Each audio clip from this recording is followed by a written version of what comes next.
بسم الله الرحمن الرحيم. الحمد لله وكفى والصلاة والسلام على من لا نبي بعده وتحنهني ولا تفسدوا في الأرض بعد إصلاحها حلقتني وحلقتي سقالات عوان كيدنا وحنا قنيا ظلم الناس فساد لا يكفره الصيام وحده ضدك الله ظلميو وفساد وصنصونك كوفي الليل صونك دنبيه بدن با لغو دافا دنبيدا لغو دافيو يا تكفير السيئات كاس كمد معها ظلم الناس وأرين خطر مركه وأرين إلهي وسنجعلين وأرنك إلهي ويري إن الله لا يحب الظالمين إلهي كو الظلم فلما تشعلا وأرنك النبي ويري اتقوا الظلم فإن الظلم الظلمات يوم القيامة ظلمك اسكتشرا maxaa yeelay dulmigu maalinta qiyaamo ayuu wuxuu noqonayaa dhulumaad mugdiyaal buu noqonayaa qoortaa lagu surayaa ma qaadi kartid naar buu ku geynayaa ilaahina subxaanahu wa tacaala cadaaladdu sidaasay ku tagtay akhi lmuslim ukhti lmuslima waxaa laga yaabaa inaad si fiican u soonto inaad qiyaamka si fiican u tukato inaad qur-aanka si wanaagsan u akhriso inaad ilaahay si wanaagsan u barido inaad sadaqada aad si wanaagsan oo ikhlaas aad ula baxda laga yaabaa iyo qurubaadkii kaleba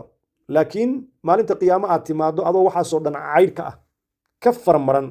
oo aan waxba haysanin sabool ah inaad timaada laga yaabaa maxaa yeelay soonku qalbiga ayuu daahiriyaa qiyaamkana ruuxda ayuu jilciyaa laakiin waxoo dhan waxaa duminaya dulmu naas dadkii aad dulmisay ayaa waxaasoo dhan duminaya xadiidkii mashhuurka nabiga sal allahu alayh wasalam can ilmuflis qofka caydha ah saboolka markuu ka hadlayey wuxuu yidhi ya'ti yowma alqiyaamati bisalaatin wa siyaamin wa zakaatin waya'ti waqad shatama haada waqadafa haada waakala maala haada fayucطى hada min xasanaatihi wahada min xasanaatihi fain faniyat xasanaatuhu ukhida min sayi'aatihim faطurixat calayhi uma طurixa fi nnaar maalinta qiyaamuhu wuxuu la imanayaa salaad iyo soon iyo zako laakiin wuxuu iman isagoo kan caayay oo kan qadfay oo kan xoolihiisii dhacay oo kan cirdigiisii ku xadgudbay dabadeedna maxaa la samaynayaa xasanaadkii isaga uu ku soo daalay ee uu har iyo habeenba u soo jeeday xoolihii iyo sadaqadii uu baxsanayey iyo xoolihii uu ku soo dhididay sadaqadana uu baxsanayey ayaa laga qaadayaa isaga kadibna iyagii baa la siinayaa ile dayn baa lagu leeyahay iyagii baa la siinayaa ho waxaa la odhanayaa xasanaadkaadii ayaa dadkii aad dulmisay baa la siinaya markaa haddii marka sidaasi xasanaadkaadii ay kugu filaadaan oo dulmigii dadka aad dulmisay ay kaa gudaan fadaaka falamru waadix waxaa weeye markaasi nabadgelyaadba ku sugan tahay laakiin iyada oo weli dulmi lagugu leeyahay hadday xasanaadkaadii dhammaadaan iyaga xumaantii iyo cisyaankii ay samaynayeen ayaa inta lasoo qaada adiga dusha lagaa saaraya wabitaali hadday xumaantaadu badato miisaankaadana dhanka sayi'aadka uu u dheeliyo naartaa lagugu tuuraya walciyaadu billah sida uu nabigu noo sheegay sala allahu alayh wasalam markii sayi'aadkiisii dusha laga saaro sayi'aadkii dadka uu dulminayay isaga dusha laga saaro ayaa markaasi uma طurixa fi الnar buu yiri nabiga sal allahu alayh wasalam ayuha alaxibatu fi llah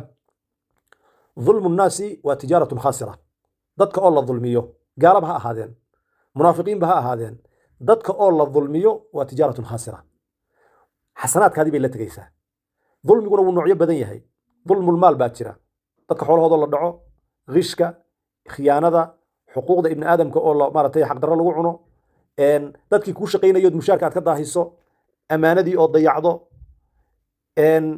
qof dayn kugu lahaa qof adiga dayn kugu lahaa oo aad iska gudi karto dayntiisii oo aad dib riddo guditaankii waxaasoo dhan waxay noqonayaan dulmulmaal bay noqonayaan dulmu alcirdi baa jira oo dadka oo la xanto la isku diro lagu been abuurto sumcaddooda la xumeeyo la jaa'ifeeyo waxaasoo dhanna waa dulmulcirdi weeye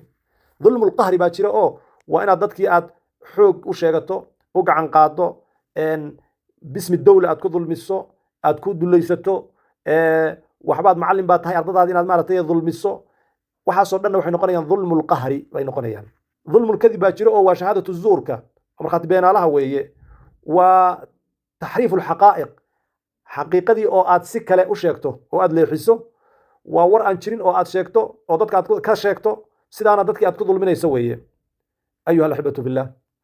soonka sayi'aadka wuu tirtiraa mukafiraadka ayuu soonku ka mid yahay laakiin sababta dulmu naas aan soonka loogu dhaafaynin waa maxay bibasaata dulmiga dadka la dulminayo wuxuu xiriir la leeyahay addoonka ayuu xiriir la leeyahay ilaahina raalli kama aha qof kale xaqii inuu duudsiyo oo meesha ka saaro cadaaladdiisana ka mid maaha in intaad dad soo dulmiso waxaad rabta aad samayso hadhow ilaahay ii dembi dhaaf aad tirahda kadibna uu isaga kaa dhaafo ilahay wuu kuu dembi dhaafi karaa ilahi subxaanahu wa tacaala awooddiisana waa ka mid inuu wuxuu rabo uu dhaafo laakiin cadaaladda ilaahay baa waxay ku tagtay inaan dadka xuquuqdooda la duudsinin. xuquuqda ibni aadamka iyo xuquuqda alle way kala duwan yihiin. xuquuqda alle waxay ku dhisan tahay cala almusaamaxa.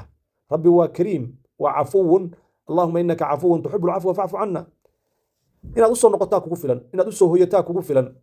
oo ilahi subxaana wa tacala waa jecel yahay attawaabiin, in allaha yuxibu attawaabiin. waa cibaado iyada sadeeda soo noqoshada, towbada iyo istikfaarta iyo inaabada iyo hoyashada waxay tahayba cibaado ah, iyada bixaddi daatiha baa cibaado ah. marka alla subxana wa tacala waa kugu jeclaanaya. kullu ibni aadamna waa khata wa khayru lkhataa'iina attawaabuun. ibni aadam gebi ahaan waa gafayaa, wuxuuna ilahay ugu jecel yahay kuwa gafkooda ka soo laabta. marka xuquuqda ilaahay cala almusaamaxa ayay ku dhisan tahay. ama xuquuq lcibaad waxay ku dhisan tahay cala almutaalaba. labil mirsaad bay dadku ku yihiin. xaqaygii isii weeye. hadduu ku cafiyo waxaa weeye waa khayr iyo baraka. hadduu ibni aadam ku cafin waayana xaqiisii waa lagaa rabaa. ama naar baa lagaaga gudi, ama xasanaadkaadii buu qaadan, ama intaad dunida joogto ka xalaalow. saddexdaas arrimood unbaa furan. kuguma filna marka sujuudan ku ooyayaa, qiyaamkan ma aragtay ku khushuucaya, soonkan badinayaa, xaqii ibni aadamkana waxa weeye ma gudanayo, xoolihii ma celinayo, qofkii aan xantay xanta iga cafi ma odhanayo, qofkii aan dulmiye dulmiga iga maaragtay cafi ma odhanayo, ama dulmigii dib ugama noqonayo. waxaasoo dhan marka walaalayaal waxay u baahan yihiin in aad iyo aad looga fakaro intay goori goor tahay. madaalimta dadkana in ehelkeedii iyo dadkeedii loo celiyo ayay u baahan tahay. intay goori goor tahay markaynu fakarno, nafteenna aynu badbaadinno, ciddii aan dulminayna dulmiga aan ka noqonno, xoolaha ibni aadamka ee aynu xaqdarra ku qaadannay hadday jiraan aan dadkii lahaa u celinno, walow siran. haddaad ka baqaysa inay dhibaato ka dhacayso, xoolihii dib u celiso, waxa weeye akoonkiisa intaad raadsato iyo raqamul xisaabkiisa ku shub. gurigiisa intaad raadsato gee xoolaha. qof kale intaad maaragtay kaalmaysato, hebel baa yaan dulmiyo xoolaha ka qaatay, xoolaha iga gaarsii dheh, magacaygana ha sheegin. qofkii aad xamatay sidoo kale, dadkii aad isku dirtay sidoo kale, haddaad ka baqayso inay dhib keento, inaad tirahdo waan ku xantay iga raalli ah, inuu ama kaasii fogaado ama uu dhib kale meesha ka dhaco, waad u ducaynaysaa, waxbaad ka sadaqaynaysaa, waad ammaanaysaa. ilahay waxaan ka baryaynaa jala jalaaluhu biasmaa alxusna wa sifaati alculaa inuu dulmiga naga badbaadiyo. ilahay waxaan magan ogannahay jala jalaaluhu in xasanaadkeenna iyo soonkeenna iyo sadaqadeenna iyo qur'aankeenna iyo baryadeenna ay dad kale oo markaan intaan la imanayno iska jiijiifo iska khuurinaya inay maalinta qiyaamo ay naga qaataan yaan ilahay magan ogannahay. jazaakum allahu khayran wa shakara allahu lakum. wasalaamu calaykum waraxmat ullahi wabarakaatu.